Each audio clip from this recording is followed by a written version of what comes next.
Hello, friend, and welcome back to Food is My Love Language. Today is Sunday, and I thought I would film a day in the life of video. The weekends are really my time to do my gardening, my cooking, as much as possible. I do some through the week, but my business keeps me pretty busy, so I do a lot of this on the weekends and in the evenings. Today, what I need to do is cut back a whole bunch of this ivy here so I can finish planting out this garlic bed. I've got a whole other garlic bed that also needs to be cleaned out and planted because we are coming up on November 9th, which here in Zone 8 is our first frost date. So you want to get the garlic in the ground before that happens. I also have some cooking I need to do. We're going to do some raw packed canned tomatoes. There's just a whole bunch of things that I need to get caught up on, and I thought I would take you along for the ride. Be sure to hit the subscribe button and the notification bell to be notified as I release new videos. So let's continue getting rid of some of this ivy. It is an invasive species. We have to cut it back twice a year. Then it all has to be bagged up and taken to the dump. It's a bit of a job, but I'm most concerned about getting the ivy cleared up by the garlic here so that when I plant it, I'm not stepping on it after that. So let's get cracking.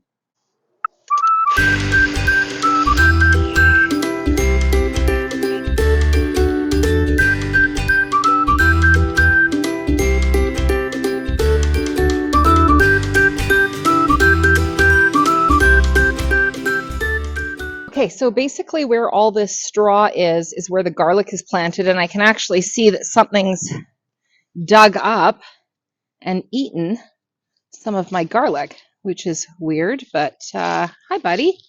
This is Petey. He's our 12-year-old rescue.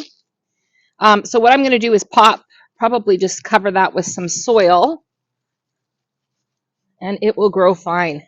Garlic are not picky. You can see that some little bugs have gotten into bugs or rodents or something, and they've actually dug the center of the sprout right out. So they must have been hungry. So what I've basically done is plant on both sides of this bed. That way I have a walkway here so I can go through and pick out the scapes when they come up in about June.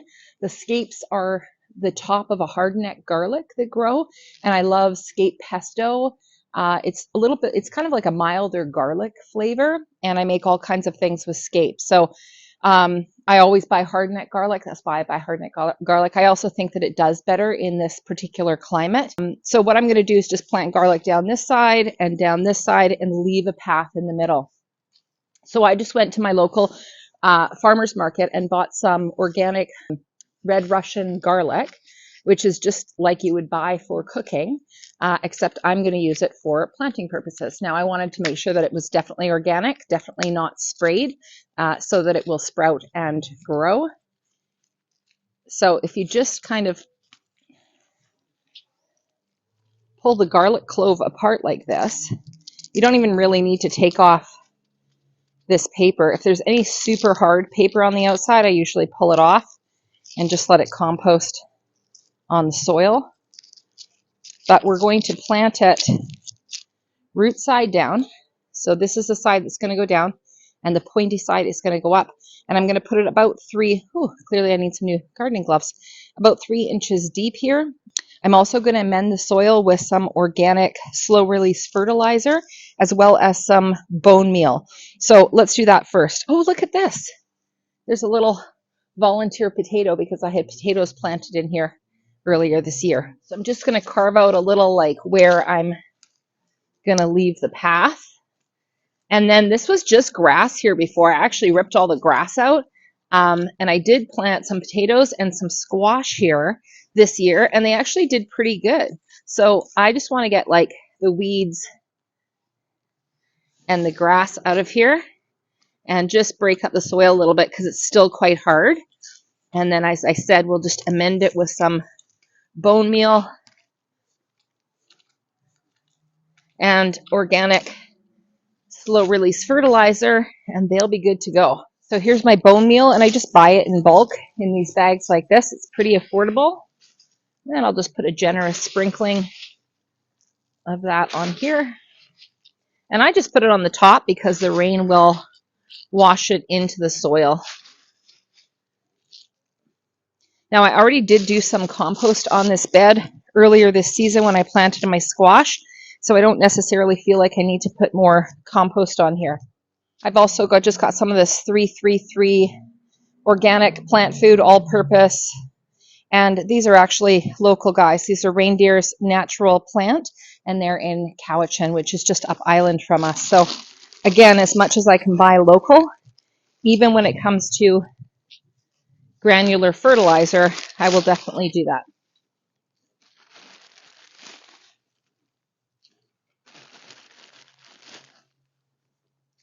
There we go, that's lots. So I'm just going to break up all of these bulbs first because it'll make it easier to plant them if they're already broken up.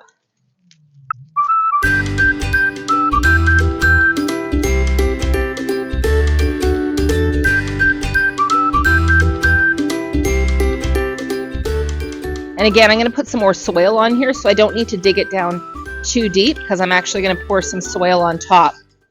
And then we're just going to take our garlic clove root down and stick it in.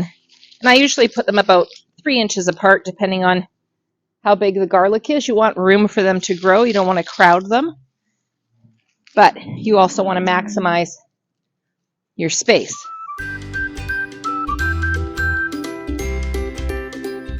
And the reason I don't cover them up as I go is I want to see the spacing. So I wait till I got them all planted in a section, and then I'll cover them up, put some more soil on, and then some straw, because, you know, we do have some breaks in the weather, some decent, you know, fall days, and so I don't want them to start sprouting. So I like to put straw over that just kind of compost down.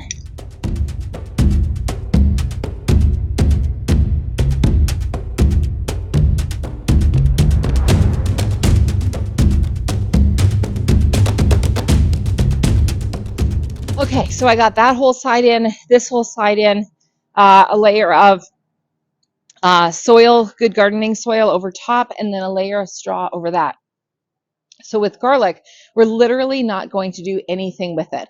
We'll water it when it gets hot next year, but we get enough rain that I literally will not need to touch this. In June, we'll have beautiful scapes, and then by August, we should be harvesting this garlic. So I'm going to take a quick break, and then we're going to go get started on the other garlic bed. So this is the side garden. Really, you can't plant anything here except things that the deer won't eat because it's not fenced. And so they'll just wander in here and eat whatever they want. So there's a little bit of space down here, and then there's actually quite a lot of space down here under these trees. So last year, I think I planted about 75 garlic bulbs in here. And this year, I'm hoping to plant at least as many, if not more. This soil was completely dead when we moved in, and so I did lots of amendments, but I just got some nice fresh compost out of my compost bin in the backyard, and I'm going to throw some of this down as well as bone meal and some organic fertilizer, and then we will plant garlic here.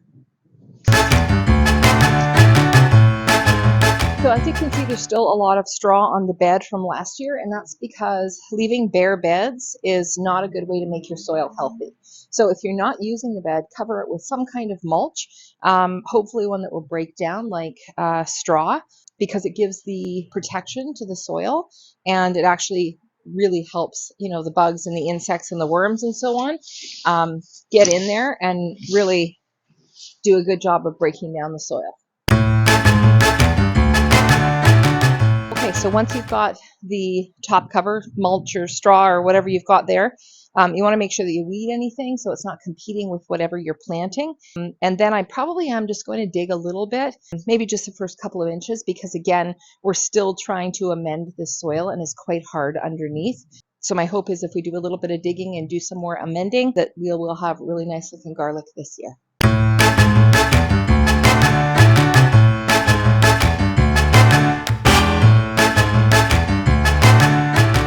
Wow, okay, I'm not going to actually need to turn this at all. I just turned it a little. It's beautifully soft underneath, and I'm already seeing an earthworm. So that tells me that the amending that we did between last year and this year, yeah, look at that, another 2 earthworms, beautiful. I actually won't need to do anything here. I'm just going to add some bone meal and some granular fertilizer and get planted.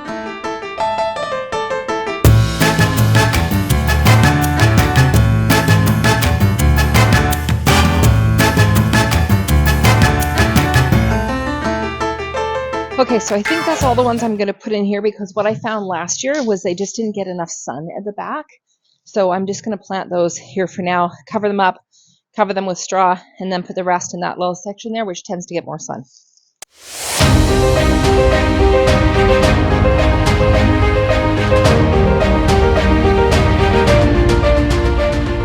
Okay, so I've got all of that planted there. I think I got about, I don't know, maybe 50 bulbs in that area. But I've got probably at least another 100 in the other bed, so I'm pretty pleased with that.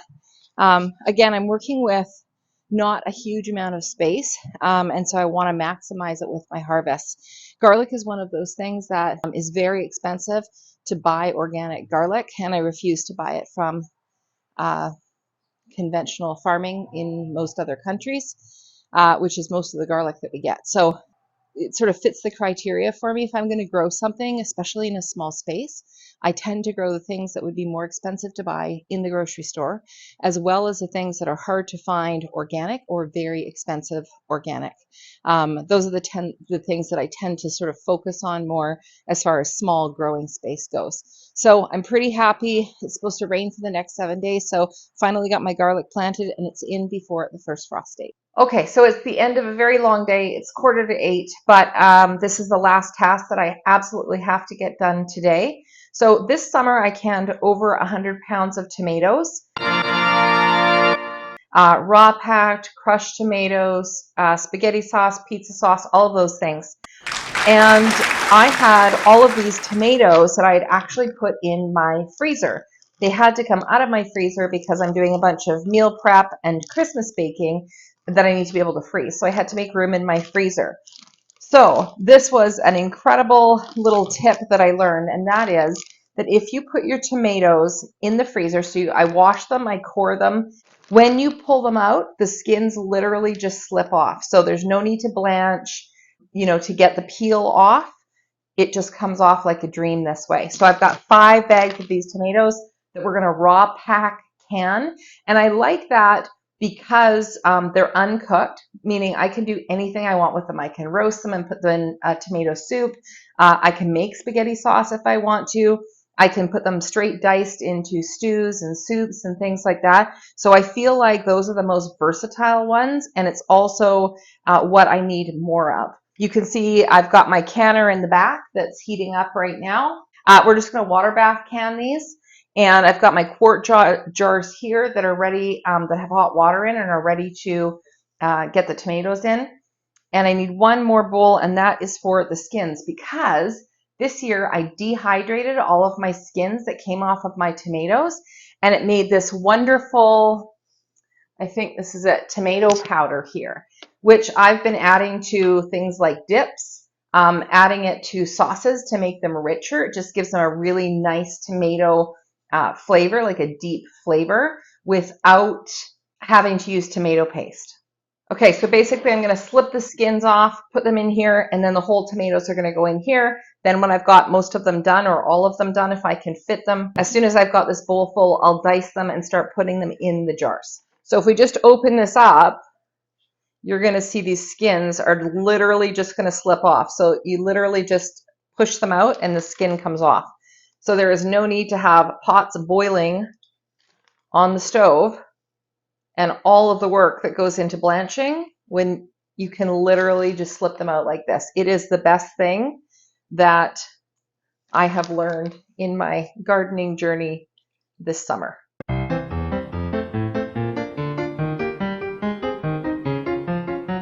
Okay, so I've got a full bowl of tomatoes. Now, I can't believe it, but after 24 hours out of the freezer, actually over 24 hours, many of them were still frozen. So they're actually defrosting in the sink right now. I've got a good start on tomato skins that I'm going to dehydrate. And now I need to get these diced up and put in here so then we can work on filling the jars. So let's get on that. So I'm just making these as if they were, diced. So for the smaller ones, maybe 4, and for the larger ones, maybe 6 pieces. About the size that you'd want for a soup or a stew. So I know the texture looks mushy, and it is. However, when you can it, it doesn't really matter because you're using it, like these aren't being used for, fresh salsa. These are used for sauces, soups, stews, things like that. And when you pull them out of the can to put them in whatever you're going to put them into, the texture is going to be mushy anyways, just like if you bought them in a can. They're kind of mushy when they come out. Now, if I was making salsa, I would use fresh tomatoes. If I was, I canned a bunch of salsa this summer and I used fresh tomatoes because I wanted that nice firm texture. But when it comes to canning them for soups and sauces, doesn't matter. They're going to get mushy in the dish anyways, or be blended up a lot of the time. Now, the benefit of raw packing tomatoes, meaning not cooking them first, is that the flavor's a lot more concentrated because they're literally canning in their own juices. It's a messy job, but somebody's got to do it. Okay, so we are ready now to start putting them in our quart jars. And of course, I've got them with very hot water in here because once we put cold tomatoes, or in this case, cold tomatoes in these, the jars are going to get cold quick, and we don't want them to crack when they go into the canner. So I just put my funnel in here.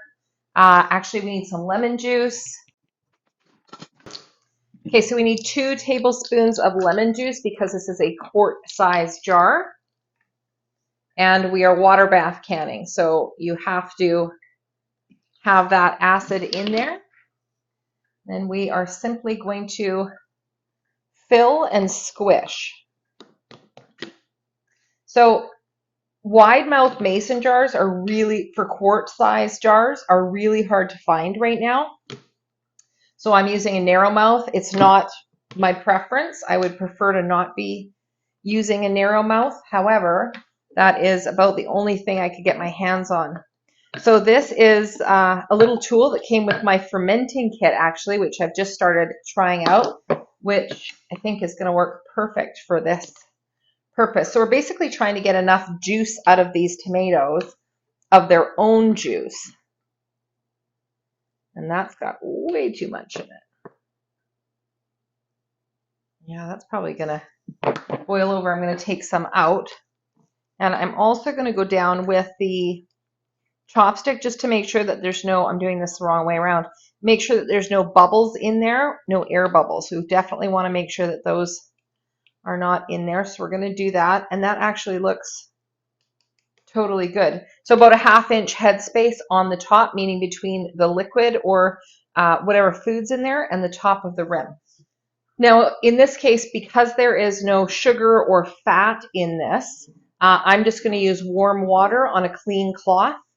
Some people use vinegar, and definitely if you're using, cleaning your rims with something that's, fatty or sugary, you're definitely going to make sure that you have to get a good seal. And so that has to be wiped clean. And so vinegar is a great way to do that. Then we're just going to put our lid and our ring in and immediately transfer it over to the canner.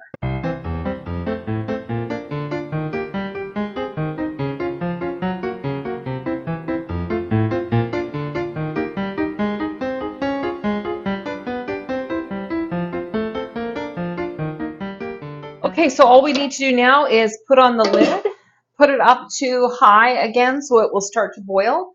And once it reaches the boiling point, we are going to set the timer for 85 minutes, and that's how long they have to process in the canner for. I'm going to get this cleaned up, and we're going to load up my dehydrator with some sweet potato slices, which I'm going to make for my dog, and our tomato skins as well. Okay, so I've got my mess cleaned up. I've got my quarts of raw packed tomatoes in the canner. I'm going to take the tomato skins and just put them on some paper towel just to dry them out a little bit before we put them in the dehydrator. And as I mentioned, we're going to be doing these sweet potato chews at the same time. So someone gave me these all natural dog treats sweet potato chews. And the ingredients is sweet potatoes. That's literally all they are. So they're dehydrated, sliced sweet potatoes. So I thought instead of going to buy another package for $12 or $15, I'm just going to dehydrate my own sweet potato. And it's going to make exactly the same thing, and my dog loves them, so why not? So I'm just going to peel the sweet potato, and I actually think this is a yam, not a sweet potato, but that's fine, doesn't matter. It's good for him. He's got lots of allergies, so the fact that he likes it and it's good for him is a win-win in my book. Okay, there we go. Can you see that a little bit better? So that's just about, I don't know, 1/4 of an inch thick or something like that. And I'm going to cut them in half as well because he doesn't get whole ones. Again, he's a little dog. So I'm just going to put these on the dehydrator here. There we go, good enough. And now we are going to kind of squeeze the water out of the tomato skins to make sure that they're as dry as possible. And then we're going to put them in a layer around here. Now, what I did learn from dehydrating tomato skins is you don't want the skins that have a lot of the tomato flesh on them still, because they take so long to dry. So you literally just want the skin. So if you have any sort of meaty pieces, you want to take those out. Now, I also did dehydrate sun-dried tomatoes, so full tomato slices this summer, but those were all, you sort of want the same amount of drying time. So you don't want to mix skins in with flesh because those are going to be different times that it's going to take to dry them. There we go. We'll put the whole thing on the dehydrator. Pop the lid on. Okay, so I've just got my dehydrator up here on my shelf where I keep it. I'm going to turn the power on. We're going to do at least 24 hours. It'll probably be closer to 36 hours maybe. We're going to start it quite high because these tomatoes are the tomato skins are quite wet. So we'll put it at 131 degrees Fahrenheit and let it go there for a little bit. I'll check it tomorrow morning and see how we're doing. All right, so I can hear my canner already starting to boil, so I'm going to set the time for 85 minutes. Then I'll pull them out. We'll let them sit for 24 hours, and then we'll make sure that they all sealed. Thank you so much for hanging out with me today. We'll see you again soon. Be sure to hit the subscribe button and the notification bell to be notified as I release new videos.